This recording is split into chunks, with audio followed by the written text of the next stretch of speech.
A child sits on the floor, carefully stacking wooden blocks. 1, 2, 3. And just as the tower wobbles, it topples. She looks at it, pauses, and starts again. To most of us, it's just a child playing. But to Jean Piaget, it was something profound. The moment a human mind constructs reality. Welcome back to Psyche Unveiled.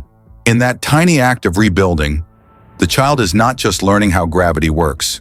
She's learning how thinking itself is built. We all begin life in the same way, curious, confused, and constantly exploring. But have you ever wondered how we go from those first babbles and stumbles to forming complex ideas like justice, morality, or time? Jean Piaget asked that question, and he changed psychology forever. Before him, most people assumed children were simply miniature adults. Smaller, messier, but fundamentally the same. Piaget saw something different. He realized that children think differently, not less. He believed that a child's mind isn't an empty bucket waiting to be filled with facts. It's an active explorer, constantly building, testing, and revising its understanding of the world. This was the beginning of Piaget's theory of cognitive development, and the reason we now know how children construct reality. Born in Switzerland in 1896, Jean Piaget wasn't originally a psychologist. He began as a biologist, fascinated by how living organisms adapt to their environments. That curiosity eventually turned toward the human mind. He started observing children, not in labs, but in classrooms, playgrounds, and at home, including his own kids. What he saw shocked him. Children weren't wrong when they misunderstood things. They were logical, just in their own way. A child who believes the sun follows them isn't being foolish. They're constructing reality using the tools they have at that stage of understanding.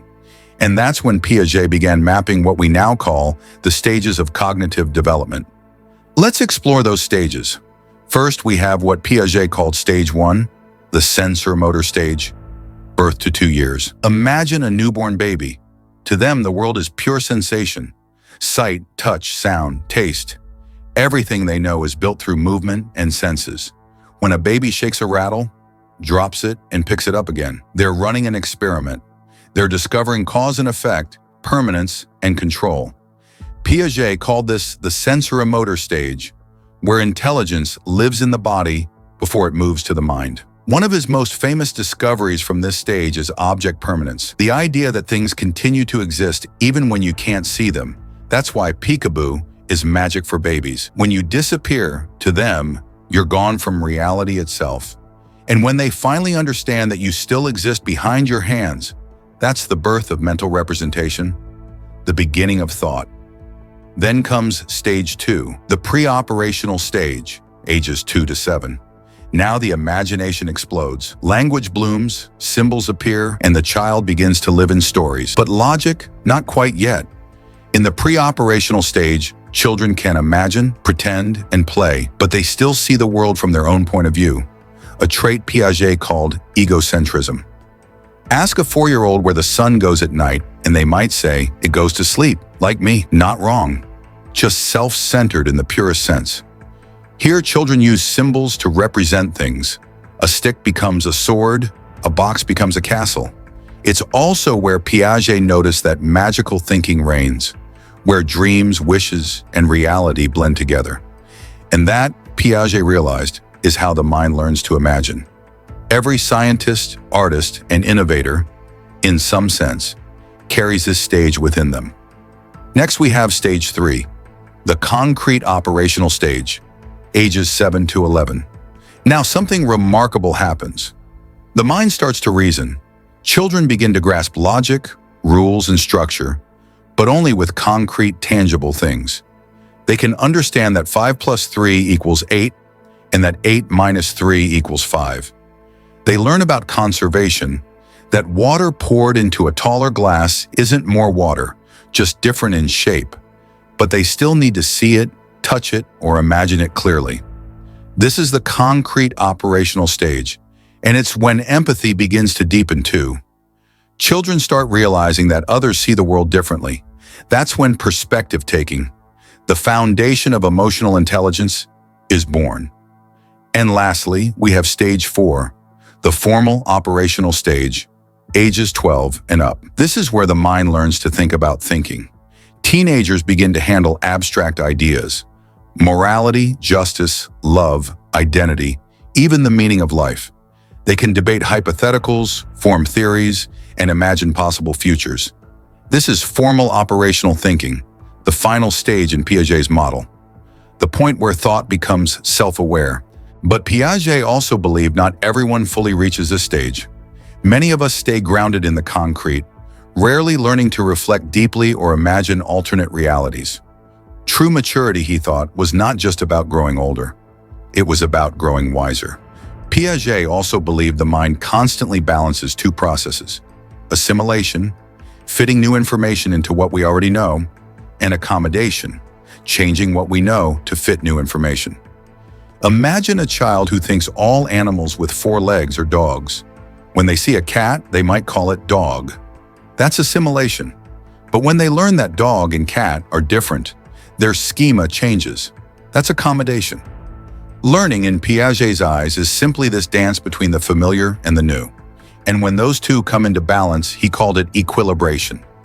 The moment understanding clicks into place. For Piaget, reality wasn't something given to us. It was something we build. Each stage of development is like a new layer of construction, from sensing to imagining, from logic to abstraction. In this way, every child is both a scientist and a philosopher, testing, failing, and rebuilding their understanding of the world piece by piece. And that's a beautiful thought. We are all, in essence, architects of our own reality. Piaget's ideas reshaped the entire landscape of education and child psychology. Before him, teaching was about memorization. After him, it became about exploration. He introduced the idea of constructivism, the belief that students learn best when they construct knowledge for themselves. Hands-on learning, problem-solving, play-based education, these all trace back to Piaget's legacy. His theory still forms the foundation for much of modern child development research, from early education programs to parenting techniques and therapy approaches. Of course, not everyone agrees with Piaget. Later researchers found that children may develop faster or more fluidly than his stages suggest. Some say he underestimated babies, others say he overlooked cultural and social factors.